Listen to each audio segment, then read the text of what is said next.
Hello दोस्तों, मैं संदीप मिश्रा आप सभी का स्वागत करता हूं आपके यूट्यूब चैनल एसएम क्लासेस में।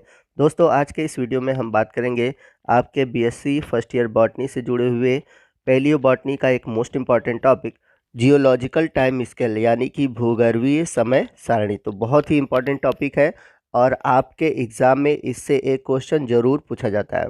तो वीडियो को ध्यान से देखिएगा और पूरा देखिएगा। इस वीडियो में मैंने जियोलॉजिकल टाइम स्केल से जुड़े हुए जितने भी टॉपिक हैं सभी टॉपिक को डिटेल से इंक्लूड किया हुआ है। तो वीडियो बहुत ही इंपॉर्टेंट है, ध्यान से देखिएगा, समझिएगा। तो आइए आज के वीडियो की शुरुआत करते हैं। तो आइए चलते हैं इसके इंट्रोडक्शन की ओर। The history of earth is approximated 350 million year old. तो यदि हम पृथ्वी पर जीवन की उत्पत्ति का इतिहास देखें तो ये लगभग 350 मिलियन ईयर ओल्ड पुराना है। Geologist have used to measure unit time and strata for subdividing the geological history of the earth. तो हमारे जो जियोलॉजिस्ट हैं उन्होंने पृथ्वी पर जीवन के विकास या फिर हम कह सकते हैं जो इवोल्यूशन की हिस्ट्री है उसे दो मेजर यूनिट में बांटा हुआ है। पहला है टाइम और दूसरा है strata. On the basis of time the geological history of the earth has been divided into 5 eras. तो यदि हम बात करें समय के अनुसार यानी कि टाइम के अनुसार तो अर्थ की जो जियोलॉजिकल हिस्ट्री है उसे 5 एरा यानी कि हम कह सकते हैं 5 युग में डिवाइड किया गया है। फर्स्ट है आर्कियोजोइक, सेकंड है प्रोटीरोजोइक, थर्ड है पैलियोजोइक, फोर्थ है मिसोजोइक और फिफ्थ है सीनोजोइक। तो इन सभी एरा के बारे में आगे हम वीडियो में डिटेल से पढ़ेंगे। Each era includes many periods and each periods is further divide into epoch. तो जितने भी एरा है उन्हें ढेर सारे पीरियड में डिवाइड किया गया है और ये जो पीरियड है उन्हें छोटे छोटे इपॉक में डिवाइड किया गया है। यानी कि जो अर्थ का जियोलॉजिकल टाइम स्केल है उसे पहले एरा में डिवाइड किया गया है, फिर उसे पीरियड में डिवाइड किया गया है, फिर उसके बाद इपॉक में डिवाइड किया गया है। Similarly on the basis of strata the geological history of earth is divide into system, series, stage and zone. तो वहीं हम बात करें स्ट्रेटा के आधार पर तो स्ट्रेटा के आधार पर जो आपका अर्थ का जियोलॉजिकल हिस्ट्री है उसे 4 पार्ट में डिवाइड किया गया है। पहला है सिस्टम, दूसरा सीरीज, तीसरा है स्टेज और चौथा है zone. Various era and their age, climate, vegetation are listed in table. तो जितने भी एरा हैं उनके क्या एज थे, उनके क्या क्लाइमेटिक कंडीशन थे, उसमें किस तरह के वेजिटेशन थे, वे सभी हम आगे टेबल में देखेंगे। तो जैसा कि आप टेबल में देख सकते हैं यहाँ पर एरा लिखा हुआ है। एरा फिर फर्दर डिवाइड है पीरियड में, फिर इपॉक में, ठीक है। फिर उसके बाद उस समय में कौन से वेजिटेशन डोमिनेंट थे उनका लिस्ट दिया हुआ है। तो ये तो आपका दिया हुआ है टाइम के अनुसार, लेकिन जो ब्रैकेट में दिया हुआ है वो स्ट्रैटा के आधार पर दिया हुआ है, यानी कि सिस्टम है, सीरीज़ है। तो इस टेबल में हम जो रिसेंट है मतलब आधुनिक युग से पुराने युग की तरफ चलेंगे। तो यहाँ पर आप देख सकते हैं कि रिसेंट लिखा हुआ है यानी कि आधुनिक युग की बात करेंगे। तो जैसे जैसे हम टेबल में बढ़ेंगे तो आधुनिक से पुराने युग की तरफ चलेंगे। तो यहाँ पर रिसेंट लिखा हुआ है यानी कि आधुनिक युग की बात कर रहा है जो कि पिछले 30,000 साल से चल रहा है। तो पिछले 30,000 साल से अब तक के समय को रिसेंट बोलेंगे। अगर हम इसके पीछे जाएँ तो इसके पहले जो एरा था वो था सीनोज़ोइक एरा। तो रिसेंट के पहले चल रहा था सीनोज़ोइक, जिसे 2 पीरियड में डिवाइड किया गया है, क्वाटरनरी और टर्शियरी। तो यदि हम बात करें क्वाटरनरी की तो इसमें केवल एक ही इपॉक है, वो है प्लीस्टोसीन, जो कि लगभग आज से 1 मिलियन ईयर पहले था और इस समय जो हर्बेसियस प्लांट थे वो डोमिनेंट थे। वहीं बात करें हम टर्शियरी की तो इसे 6 एपॉक में डिवाइड किया गया है। फर्स्ट है प्लीस्टोसीन, सेकंड है प्लियोसीन, थर्ड है मायोसीन, फोर्थ है ओलिगोसीन, फिफ्थ है इयोसीन और सिक्स है पैलियोसीन। ब्रैकेट में इनके टाइम ड्यूरेशन दिए गए हैं और इस समय एंजियोस्पर्म जो थे वो डोमिनेंट थे। तो सीनोजोइक के पहले था मीसोजोइक, क्योंकि हम टेबल में उल्टा चल रहे हैं, ठीक है। तो सीनोजोइक के पहले क्या था, मीसोजोइक। तो मीसोजोइक के अंदर 3 पीरियड है। फर्स्ट है क्रिटेशियस, सेकंड है जुरैसिक और थर्ड है ट्रायसिक। तो जो क्रिटेशियस है वो लगभग आज से 110 मिलियन ईयर पुराना था। इसे 3 एपॉक में बांटा गया, अपर क्रिटेशियस, मिडिल क्रिटेशियस और लोअर क्रिटेशियस में। तो ये जो जुरैसिक थे और ट्रायसिक थे इन्हें फर्दर इपॉक में डिवाइड नहीं किया गया है। और वहीं बात करें हम मीसोजोइक एरा में डोमिनेंट वेजिटेशन की तो उस समय जो जिम्नोस्पर्म थे वो बहुत ही डोमिनेंट थे। तो मीसोजोइक के और पहले जाएं तो इसके पहले मिलेगा आपको पैलियोजोइक। तो पैलियोजोइक को 6 पीरियड में डिवाइड किया गया है। पहला है परमियन, सेकंड है कार्बोनिफेरस, थर्ड है डिवोनियन, फोर्थ है सिलेरियन, फिफ्थ है ऑर्डोविशियन और सिक्स है कैम्ब्रियन। तो जो पर्मियन और कार्बोनिफेरस है इसमें टेरिडोफाइट्स जो थे वो डोमिनेंट थे, और डिवोनियन पीरियड में आपको प्रिमिटिव लैंड प्लांट देखने को मिलते हैं, यानी कि जो एक्वाटिक प्लांट थे वो प्रिमिटिव लैंड प्लांट की ओर अग्रसर हुए। कहने का मतलब ये है कि जो एक्वाटिक प्लांट थे उनसे लैंड प्लांट का फॉर्मेशन हुआ। वही बात करें हम सिलेरियन की, तो इसमें मैक्सिमम आपको एल्गी और कैल्सेरियस प्लांट देखने को मिलेंगे। तो और पीछे की ओर जाएंगे तो हमें प्रोटेरियोजोइक एरा मिलेगा, जिसमें कि एक केवल सिंगल पीरियड है जिसे हम प्री कैम्बियम के नाम से जानते हैं, और ये आज से लगभग 1500 मिलियन ईयर पहले देखने को मिलता है। इनमें भी कोई एपॉक नहीं है, और उस समय का जो क्लाइमेटिक कंडीशन था वो एनऑक्सीजेनिक कंडीशन था। और पीछे की ओर जाते हैं तो सबसे आपको पुराना जो एरा मिलेगा वो मिलेगा आर्कियोजोइक, लगभग आज से 3500 मिलियन ईयर पुराना था। और इस समय आपको यूनिसेलुलर ऑर्गेनिज्म देखने को मिलते हैं, और ये वे ऑर्गेनिज्म थे जो कि एनऑक्सीजेनिक क्लाइमेटिक कंडीशन में भी सर्वाइव कर पाते थे। तो अभी तक आपने जितने भी टॉपिक टेबल में पढ़ा है अब उसे हम डिटेल में जानेंगे, ठीक है, ताकि आप एग्ज़ाम में इस पॉइंट को अच्छे से लिख सकें। तो आइए सबसे पहले हम बात करते हैं प्री कैम्बियन एरा की। तो ये जो एरा है आर्कियोजोइक एरा के बाद का है, ठीक है, क्योंकि आर्कियोजोइक एरा में किसी भी लिविंग ऑर्गेनिम्स का ओरिजिन नहीं हुआ था। तो लिविंग ऑर्गेनिम्स का जो ओरिजिन हुआ वो प्री कैम्बियन एरा में हुआ, और सभी जितने भी ऑर्गेनिम्स का ओरिजिन हुआ वो एक्वाटिक में हुआ, यानी कि जल में हुआ। The rocks have only few fossils because either the environment was not suitable for fossilization or the organisms present during that time had tissue not fit for fossilization.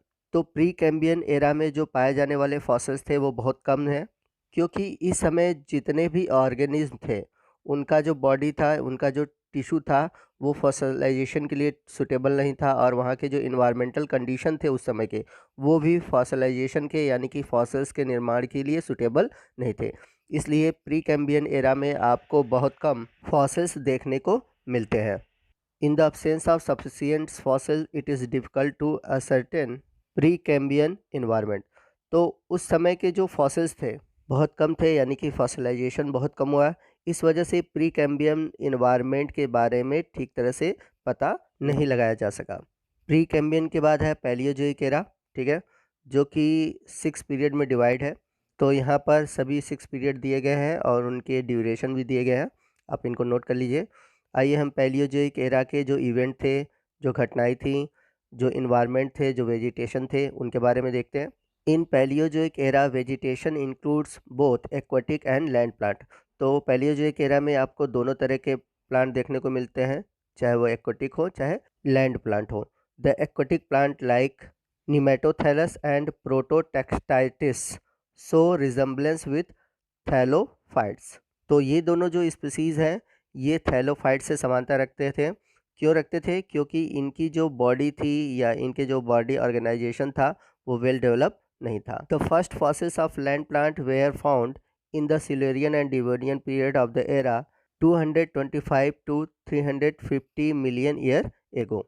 तो सिलेरियन और डिवोनियन पीरियड में जो फर्स्ट लैंड प्लांट थे उनके fossils पाए गए हैं, जिनका जो समय था वो लगभग 225 से 350 मिलियन ईयर था। तो कुछ लैंड प्लांट है जैसे कि मैनोग्रेप्टस, ऊपर फिगर में देख सकते हैं। स्पोरोगोनाइटिस, ये सेकंड वाला फिगर है। जोस्टेरोफिलम, आप देख सकते हैं, ये है जोस्टेरोफिलम। जिस क्रम में नाम दिए गए हैं उसी क्रम में फिगर भी है, यह है जोस्टेरोफिलम। कॉक्सोनिया, तो उसके राइट साइड में कॉक्सोनिया है और उसके बगल में सूडोस्पोरोगनस। तो ये जितने भी प्लांट नेम दिए गए हैं ये सभी आपके सिलेरियन और डिवोनियन पीरियड के लैंड प्लांट थे। इसके अलावा राइनिया, हॉर्नियोफाइटॉन, साइलोफाइटॉन, इन्हें आगे हम चैप्टर में पढ़ेंगे। राइनिया के बारे में मैंने वीडियो बना रखा है, आप चाहे तो डिटेल से राइनिया को पढ़ सकते हैं क्योंकि ये आपके सिलेबस में इंक्लूडेड है। इसके बाद जो कार्बोनिफेरस और परमेनियन पीरियड है इनमें आपको लाइकोस्पिडा, स्फेनोप्सिडा और टेरोप्सिडा के जो फॉरेस्ट हैं देखने को मिलते हैं। तो कार्बोनिफेरस और परमेनियन जो पीरियड थे उस समय लाइकोस्पिडा, स्फेनोस्पिडा और टेरोस्पिडा के जो वेजिटेशन थे वो बहुत घनी थी, डेंस थे, और इनके जो फॉरेस्ट है उस समय देखने को मिलते थे। Seed fern were abundant and as such this period is known as age of seed fern. और इस समय जो सीड फन थे वो बहुत अधिक मात्रा में पाए जाते थे, इसलिए इस एज को बोला जाता है एज ऑफ सीड फन। तो आप इसे याद रखिएगा। There were perhaps seasonal changes in environment during this period as annual ring observed in certain fossils like Calizylon erianum and Calizylon nuberi।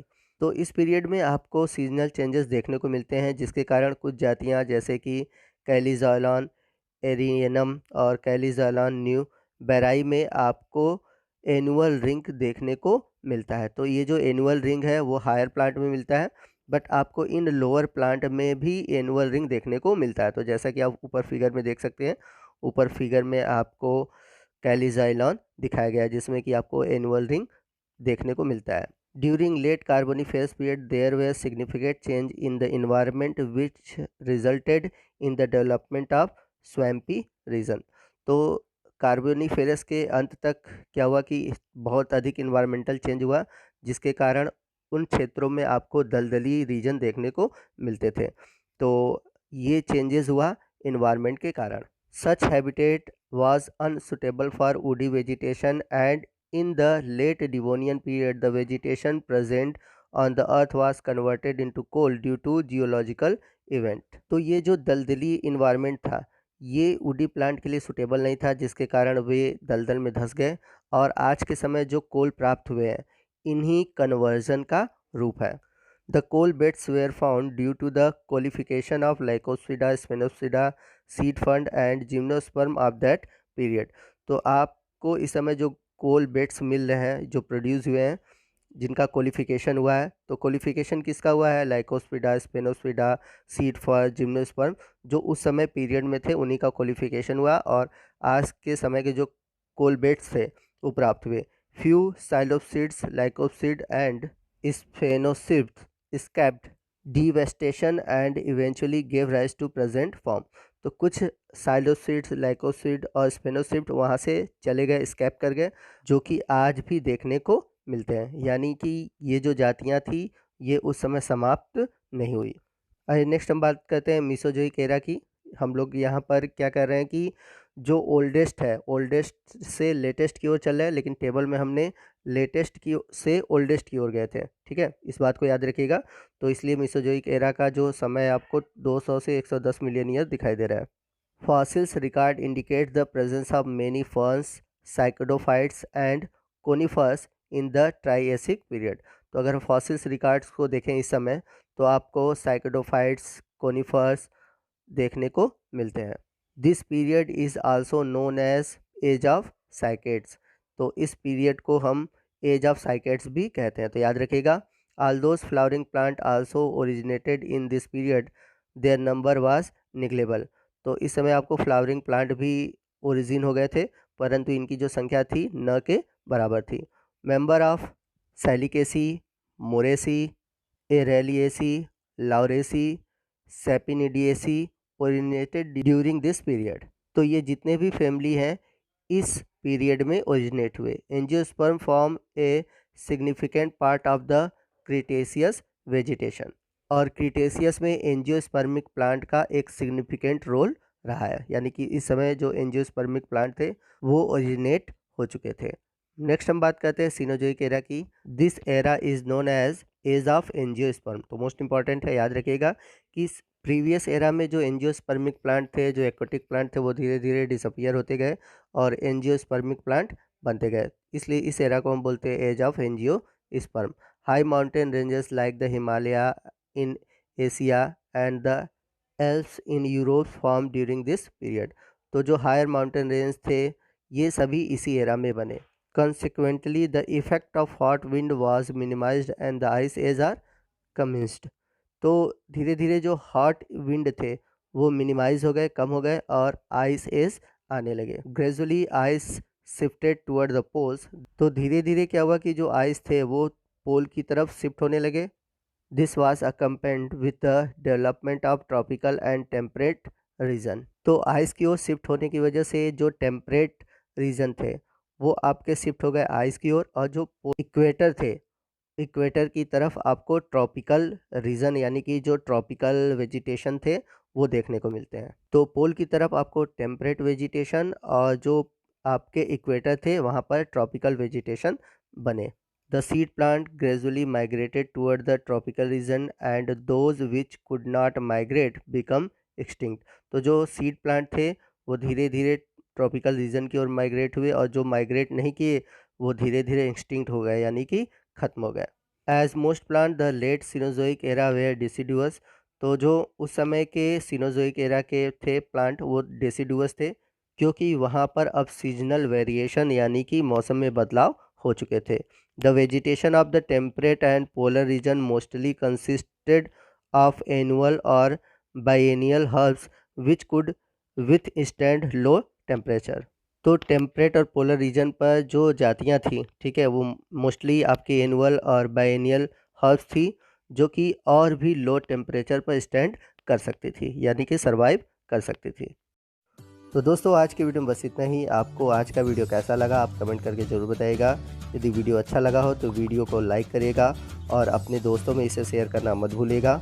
और यदि आप हमारे चैनल पर नए हैं और अभी तक आपने हमारे चैनल को सब्सक्राइब नहीं किया है तो प्लीज़ हमारे चैनल को सब्सक्राइब कर लीजिए और बगल में जो बेल आइकन है उसे प्रेस करिएगा और ऊपर की ओर जो ऑल का ऑप्शन है उसे सेलेक्ट कीजिएगा ताकि जब भी मैं इस तरह की वीडियो अपलोड करूँ उसका नोटिफिकेशन सबसे पहले आप पर पहुँचे। तो दोस्तों आज के वीडियो में बस इतना ही। मिलते हैं अगले वीडियो में अगले टॉपिक के साथ। तब तक के लिए जय हिंद, जय भारत।